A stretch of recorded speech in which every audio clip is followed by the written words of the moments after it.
సిట్కు లేఖ రాశారు కేంద్ర మంత్రి బండి సంజయ్ కుమారుడు బండి భగీరథ్.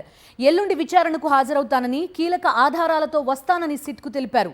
పోక్సో కేసులో విచారణకు పూర్తిగా సహకరిస్తానని లేఖలో పేర్కొన్నారు బండి భగీరథ్. ఈ మధ్యాహ్నం 2 గంటలకు పిఎస్కు రావాలని నిన్న భగీరథ్కు పోలీసులు నోటీసులు ఇచ్చారు. కానీ హాజరు కాలేదాయన. మరోవైపు ముందస్తు బెయిల్ కోసం ఇప్పటికే హైకోర్టును ఆశ్రయించారు భగీరథ్. బెయిల్ పిటిషన్ రేపు విచారణకు వచ్చే అవకాశం ఉంది. పోక్సో కేసులో పోలీసుల నోటీసులు అందినప్పటికీ విచారణకు హాజరు కాలేదు కేంద్ర మంత్రి బండి సంజయ్ కుమారుడు బండి భగీరథ్. దాంతో అతనిపై పోలీసులు ఎటువంటి చర్యలు తీసుకుంటారు అనే చర్చ జరుగుతోంది.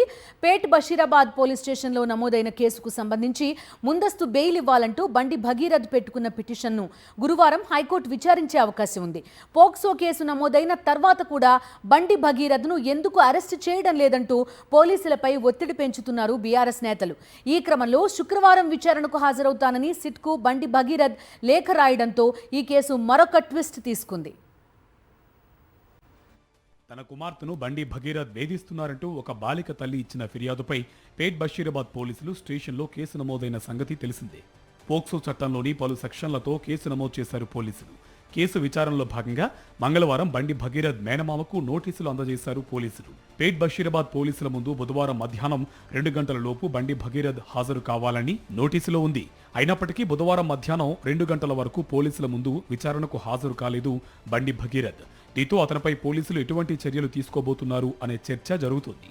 పేట్ బషీరాబాద్ పోలీస్ స్టేషన్లో తనపై నమోదైన కేసులో ముందస్తు బెయిల్ ఇవ్వాలని ఇప్పటికే హైకోర్టును ఆశ్రయించాడు బండి భగీరథ్. ఆ పిటిషన్ను తెలంగాణ హైకోర్టు గురువారం నాడు విచారించే అవకాశం ఉంది. హైకోర్టులో దాఖలు చేసిన పిటిషన్లో ఆ బాలిక మేజర్ అని, కుట్రపూరితంగా తనపై నమోదైన కేసులో అరెస్ట్ చేసే ఛాన్స్ ఉందని, కాబట్టి ముందస్తు బెయిల్ ఇవ్వాలని పిటిషన్లో తెలిపాడు బండి భగీరథ్. ఇదే వ్యవహారంలో తనను బ్లాక్మెయిల్ చేశారని పిటిషన్లో పేర్కొన్నాడు. బండి భగీరథ్ వ్యవహారంపై కాంగ్రెస్, బీజేపీలను ప్రతిపక్ష బీఆర్ఎస్ టార్గెట్ చేస్తుంది. పోక్సో కేసు నమోదైన తర్వాత కూడా బండి భగీరథ్ను ఎందుకు అరెస్టు చేయడం లేదంటూ పోలీసులను ప్రశ్నిస్తున్నారు బీఆర్ఎస్ నేతలు.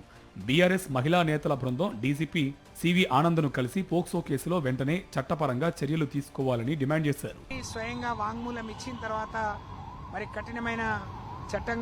కఠినమైన సెక్షన్ కూడా పెట్టాం. త్వరలో ఈరోజు రేపట్లోనే పట్టుకుంటాం. ఇందాక 2 గంటలకు టైం ఇచ్చాం, రాలేదు కాబట్టి మేము ఇంకా ప్రయత్నంలో ఉన్నామని చెప్పి డీజీపీ గారు చెప్పడం జరిగింది. మేము విశ్వసిస్తున్నాం, పోలీసు గౌరవం పెరగాలన్నా, పోలీసులకు, ఈ రాష్ట్ర ప్రజలకు పోలీసులపై నమ్మకం, విశ్వాసం కలగాలన్నా మరి ఈ పని మీరు ఎంత త్వరగా చేస్తే అంత మంచిది అని చెప్పి చెప్పడం జరిగింది. నిజంగా ఎంత బాధాకరం అంటే స్వయంగా ఈ దేశ ప్రధాని ఈ రాష్ట్రాన్ని పర్యటిస్తున్నప్పుడు ఈ ఇష్యూ జరిగింది. ఆయన క్యాబినెట్లో ఆయన పక్కన ఉండే మరి మంత్రి కొడుకు ఇలాంటి అఘాయిత్యానికి పాల్పడితే ఒక మైనర్ బాలికను దాదాపు 6 నెలలుగా, ఇప్పుడు ఈ మేలో ఉన్నామంటే జనవరి నుంచి ఇంత గొడవ జరుగుతున్నా వాళ్ళు అనేక దఫాలుగా మరి రాజీ పడే ప్రయత్నం చేసినా, లేదా వాళ్ళని వదిలిపెట్టమని చెప్పినా వదిలిపెట్టకుండా ఇలాంటి పనికి ఒడిగట్టడం చాలా దుర్మార్గం. బండి భగీరథ్ పై నమోదైన పోక్సో కేసులో సిట్ విచారణ కొనసాగుతుంది.